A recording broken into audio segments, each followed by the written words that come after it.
Istanbul is one of the world's greatest cities. There are so many wonderful reasons why you should visit this city. Istanbul is old, dating back thousands of years. And with that, there are many historical places to visit. Istanbul is gorgeous, with its assortment of mosques and their colorful tilework and dramatic architecture. Istanbul is charming. You'll meet so many welcoming, friendly people here. And finally, Istanbul is home to the Hagia Sophia, an amazing architectural feat and one of the wonders of the world. If you have plans to visit Istanbul, you should know there is a lot to see here. You can easily fill 5 days of your time in Istanbul. Hopefully, you have at least 3 days in your itinerary, but more time is ideal to see places like this. Either way, if you are like us, after your trip you will be dreaming of returning to Istanbul someday. It's just that kind of city. It stays in your heart long after you leave. Throughout this video, we will discuss the top 10 things to do during your trip to Istanbul, Turkey in 2023. If you are a traveler like us, please drop a like on this video, hit that notification bell, and if you haven't done so already, subscribe to the channel so that we can continue to provide you with quality travel content moving forward. Okay, let's get traveling. We'll start in the new city, or Taksim. Dalombachi Palace is Turkey's largest monoblock palace, and it was commissioned by Sultan Abdülmecit in 1843. Built to belie the military and financial decline of the Ottoman Empire, Istanbul's first European-style palace was an opulent one, excessive in size and filled with gold and crystal. The true reason behind the construction of Dalombachi Palace was to cover up that the Ottoman Empire was in decline. Therefore, a new palace had to be lavishly decorated to impress the world. It also had to break with the Ottoman tradition of constructing a series of pavilions, so the leading Ottoman architect were ordered to build a monoblock Ottoman European palace. The construction began in 1843, and it was finished in 1856. The result is a wonderful two-floor palace containing 285 rooms, 44 halls, 68 toilets, and 6 baths. The design is a mixture of Baroque, Rococo, Neoclassic, and traditional Ottoman art and culture. 14 tons of gold were used to gild the ceilings. It also has the largest collection of Bohemian and Baccarat crystal chandeliers in the world.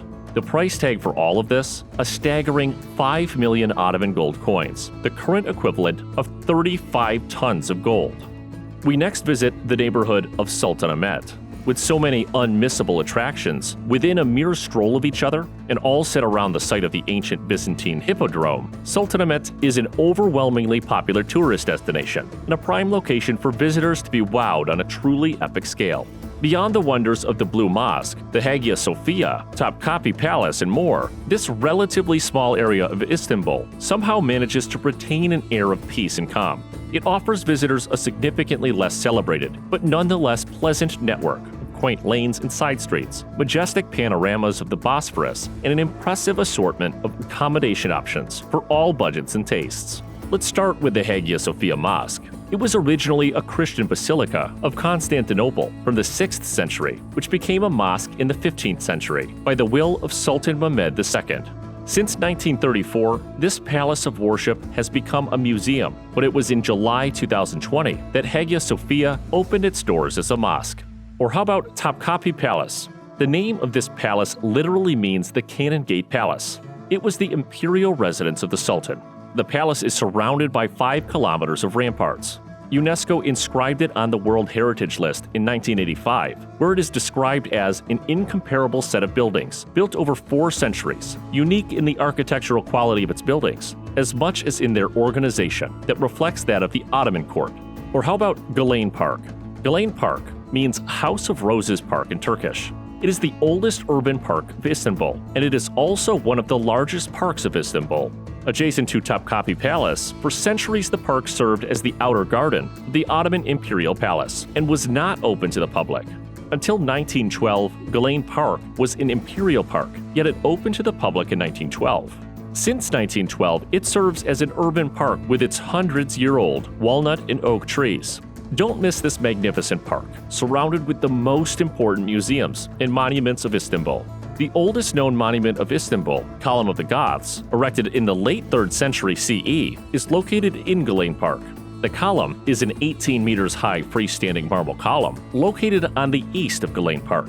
In 1839, during the Ottoman period, Tanzimat Edict and Tanzimat reforms modernized the Ottoman Empire and were announced at Galane Park. Therefore, it's also known as Galane Edict. In the months of March and April, during Istanbul Tulip Festival, Galane Park is decorated with millions of tulip flowers that create an amazing landscape.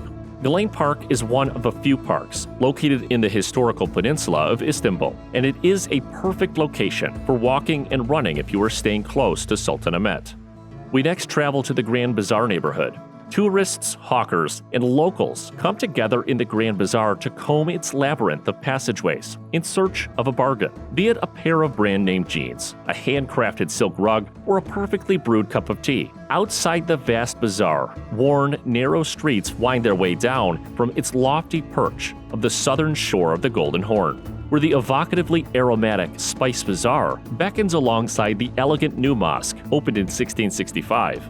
Nearby, the famed Galata Bridge offers pedestrian access to urban delights across the river in Istanbul's more residential and contemporary neighborhoods, while the must-see sights of Sultanahmet are but a leisurely stroll away. We'll start at Süleymani Mosque.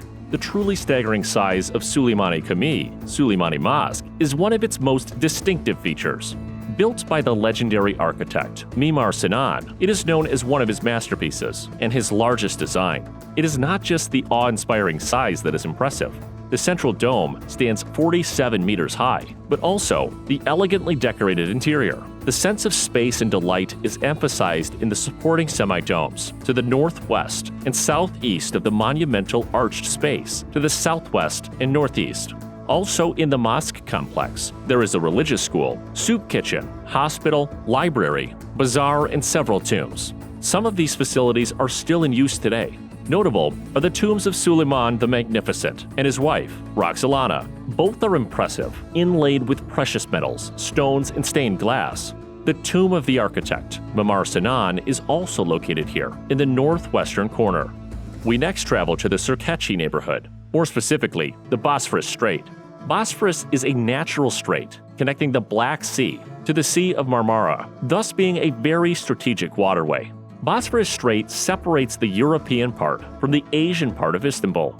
Bosphorus is very busy, with many ships and oil tankers going through it, as well as local fishing and ferries that go to the Asian side back and forth. Around 48,000 ships pass through this strait annually, 3 times denser than that of the Suez Canal traffic, and 4 times denser than the Panama Canal. Approximately 55 million tons of oil are shipped through the strait each year. Bosphorus is one of the most popular areas of Istanbul for its inhabitants, especially during summer for its climate. Its shores are lined with fine neighborhoods, Ottoman palaces, fortresses, old wooden villas, hotels, parks, and gardens, restaurants, cafeterias, the list goes on and on. What trip to the Bosphorus would be complete without a stop at Emirgan Park? The Emirgan Park, Emirgan Grove or Woods, is situated in the pretty Emirgan neighborhood by the Bosphorus shores and covers an area of 325,000 square meters.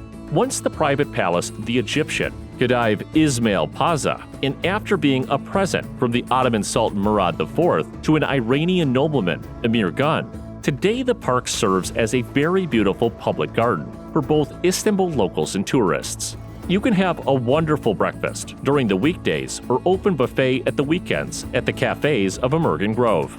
Many locals flock to the Grove, especially at the sunny Istanbul weekends. Or you can have a nice rest, stroll along the beautiful gardens of the park, and enjoy the beautiful views of the park in the company of the Bosphorus scenery.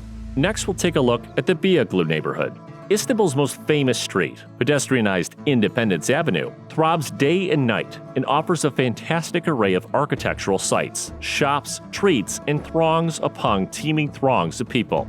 At the avenue's northeastern side is expansive Taksim Square, thought by many to be the very heart of the city, with many of Turkey's most renowned restaurants and some of Europe's most happening nightlife in close proximity.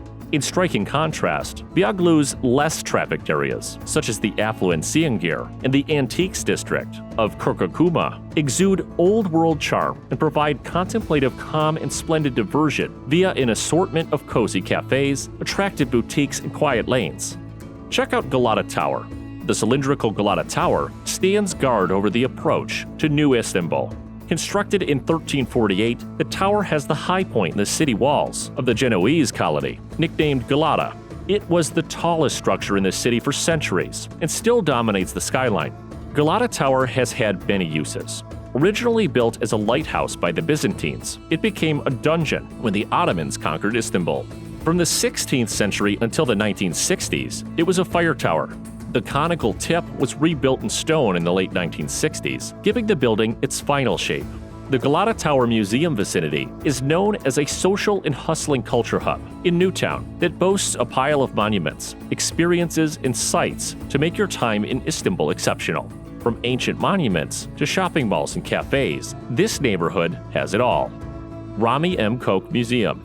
Full of intriguing exhibits from old submarines to classic cars and early aviation, the Rami M. Koch Museum is an Istanbul museum with a difference. Dedicated to transport, industry, and communications, and housed in industrial buildings on the banks of the Golden Horn, it's a great option for adults and children alike. Founded by Rami Koch, a wealthy businessman with a passion for mechanical and industrial objects since childhood, in 1994, it contains an impressive collection of Turkish and international cars, planes, boats, buses, and other objects that tell a story of industrial and mechanical development. On the first floor, the main exhibit is the Calendar Steam Ferry, which was built in Newcastle upon Tyne, England in 1911.